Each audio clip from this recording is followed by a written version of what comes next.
Good evening, sir. This is my final presentation for this semester on the business communication class. The topic is Facebook, as you had stipulated, and I am taking the subject matter to be Mark Zuckerberg and the role he has played in the recent events that have impacted Facebook.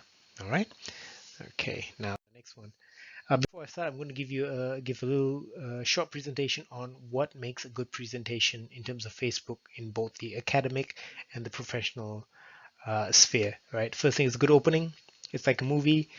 A good opening will make people want to continue to listen or to watch what you're going. Keep it what you're talking about, right? Next, keep it simple, keep it short and sharp. That's what I always say. Know your stuff. Always prepare beforehand what you're presenting about, so it looks like you know what you're talking about.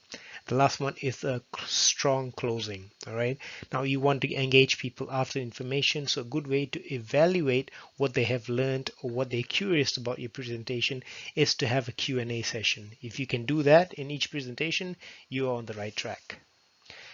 The next one is the visual side of the presentation. Okay, the points.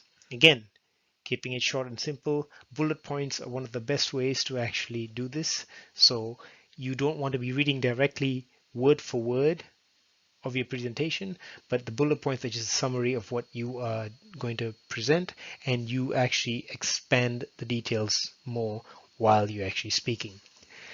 Now, the last one is use good visual support. Now, this is a new tool that a lot of people are using, so they can use illustrations, graphics like charts, graphs, and even videos and music, which is also shown to actually impress more audience and get them more involved in what is actually going on.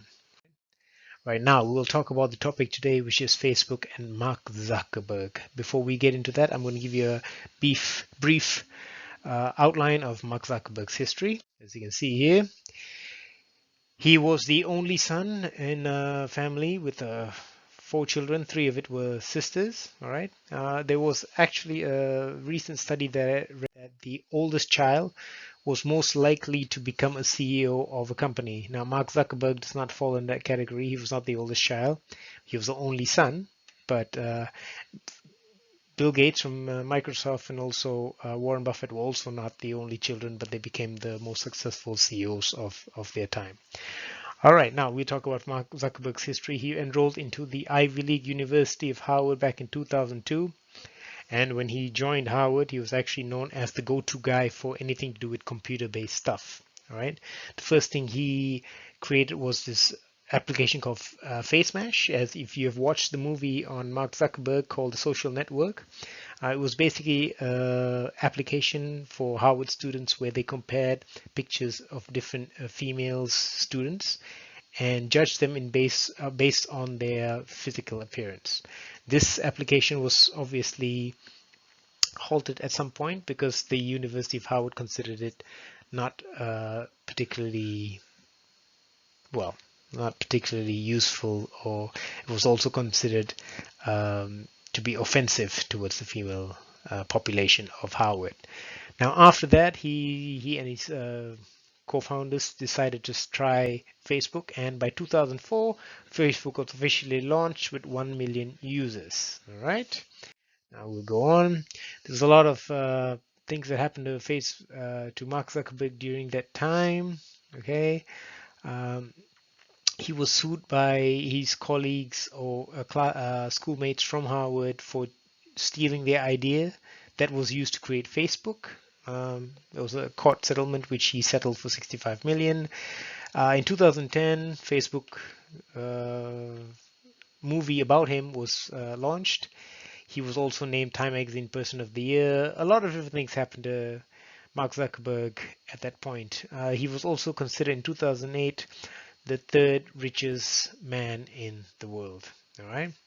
Okay. Now we want to get into the big data scandal situation that involved Facebook and this company called Cambridge Analytica. All right. Now I'll give you a brief information about Cambridge Analytica.